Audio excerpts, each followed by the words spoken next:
So after our recent live stream, someone decided that we should be doing product reviews. We're not entirely sure that's a good idea. But we're not the sort of people to turn down a challenge, so we're going to give it a go. Security intro!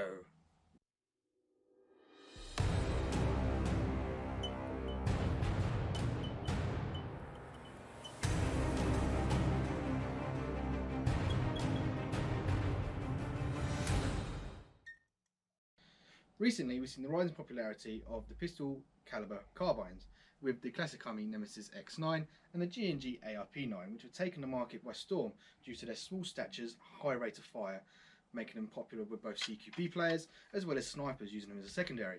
But now, Aries have decided to throw their contender into the ring. The Aries M45. Now I know what you're thinking, not another AR pistol. But this one's slightly different. First of all, it's supposed to be calibered in .45 ACP. As well as expected with Aries, it's going to cover a whole host of accessories, including handguards, triggers, grips, stocks, flash hiders, as well as a 1300 round drum mag. For its size, the M45 is rather weighty. This is due to the full metal upper and lower receiver, which features a 20mm rail along top. This is complemented with the 4 rails on the handguard, which in the future can be easily swapped out for an M-lock handguard using the quick change lever. At the front, it also features a 16mm thread. Pulling back the charging handle reveals the rotary hop unit and finishes off with a functioning bolt release along with an ambidextrous fire selector. The M45 also comes with the Aries slimline motor, which means that the grip is able to be much slimmer than most AEGs, which makes it more realistic.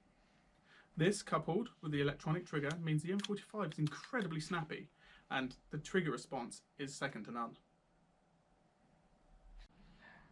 The M45 also features the Aries Amoeba electronic control unit, which when used with the programmer, allows you to program it to fire in a variety of ways, which includes 3-round burst. The battery to the gun is stored in the buffer tube here, which is an extendable and foldable stock. Unfortunately, because they've gone for a wireless contactor between the folding stock and the gun, means that you have these two contactors here, which when folded, the gun unfortunately won't fire. But considering that you'll be using it as either primary and CQB or as a secondary as a sniper, when you're shooting it, you can have it shouldered, so it shouldn't cause too much trouble. The gun comes with 2 magazines, a 125 round long magazine and a 55 round short magazine, which in future will be complemented with the 1300 round drum mag. So Jason, you've had a chance to fondle it and shoot it. What do you think? Do you know what? I'm actually pleasantly surprised about it. The weight itself is much more than the other guns that we've had in here. And the extended mag, which is also a mid-cap, which hasn't really been featured on a lot of the guns recently. So the Milsimmers and the CQBs can be much happier because you haven't got that battle rattle. With the stock that folds, although it seems like a bit of a hindrance having it so that the battery doesn't connect, but it doesn't mean it's much smaller. So you guys that are being able to holster it, especially as a sniper, it's absolutely fantastic. And also, the handrails that are going to be coming out a little bit later, I think they're really going to be looked forward to. Yeah. So I know the gun is a little bit short. What are your opinions on that? Do you think there's anything that they're bringing out that you'd prefer? Yeah, I mean, I've spent a lot of time using the Evo, but I've also got the Brain, which is a very long gun. I think if I was to own one of these, I would wait for the extended M-lock handguard to come out, because I love a bit of M-lock. But I really do like the electronic trigger with a straight trigger. Using the Evo for a long time, I got very used to just flickering the trigger on the electronic triggers, and I recently went back to a standard trigger, which has been very weird for me. So the electronic trigger on here is nice, crisp and sharp, and you can really get rounds down in semi really quickly, which is great for CQB. As for the folding stock, I'd probably replace it with their MP5 style stock. They got just a fixed tube with a retractable stock, which again I'd probably get, because you don't really need to fold it, I don't think, unless you're limited for storage. But for me, yeah, it would be the MP5 style retractable stock on there. And for a bit of fun, I think I'll go for the battle rattled 13,000 round. It's not 13,000, is it? It's 1,300. Same difference. Yeah, 1,300 round drum mag. Now that we've finished speaking about the externals and internals of the gun, and we've both had the chance to experience the gun firsthand in shooting, we're going to take you onto the range and show you what it's like. Now we come to the shooting range at Combat UK in Stevenage, which is custom built in the store, about 10 metres long. We're going to chrono the thing with .20 BBs.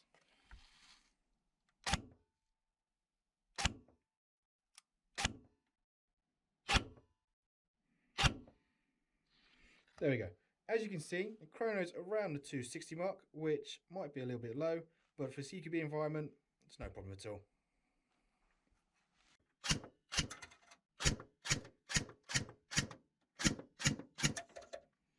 There we go. So it's pretty accurate for on semi. Let's see what the rate of fire is on full auto. We're running an 11.1 battery, so we'll see how it goes.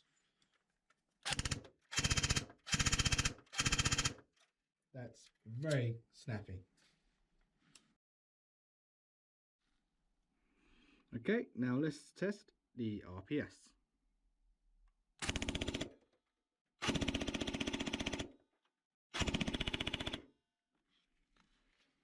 15. As you can see, programming it is very simple. You simply plug the battery into this side, and on this side you'll plug in the gun.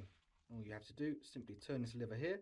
You'll be able to switch between safe semi-auto, safe semi 3-round burst, safe 3-round burst and auto, and for you DMR guys out there, safe, semi and semi. So now we have the gun plugged in. We simply turn this lever here, so it says safe semi 3-round burst. Simply press the enter button and wait for the beep. There we go. This gun's now programmed to fire in semi and 3-round burst. And after programming the gun, when we flick it to semi, it still only fires 1 round per trigger pull, but when we flick it all the way around to what was full auto, with each trigger pull we get 3 rounds. How cool is that? Remember to like and subscribe to our YouTube channel, follow us at Onlyairsoft.com and join our community, Onlyairsoft community, where each month we do prize giveaways. See you next time.